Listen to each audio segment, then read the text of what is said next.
Anyone ever seen this before? I've got a new distributor, new coolant temperature sensor, new ignition control module. I got a new, I think I said throttle position sensor already. EGR is blocked off completely and out of the system. No vacuum leaks, nothing. But watch this.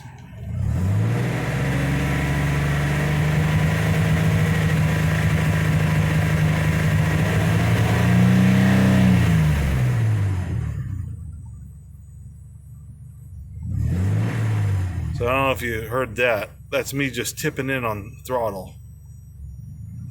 See how it just dipped down?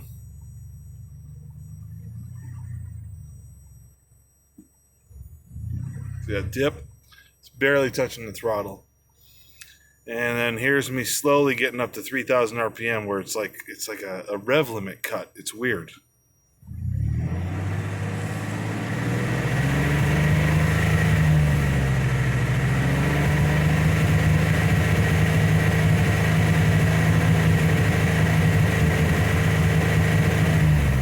Misfiring all over the place. Help! Help!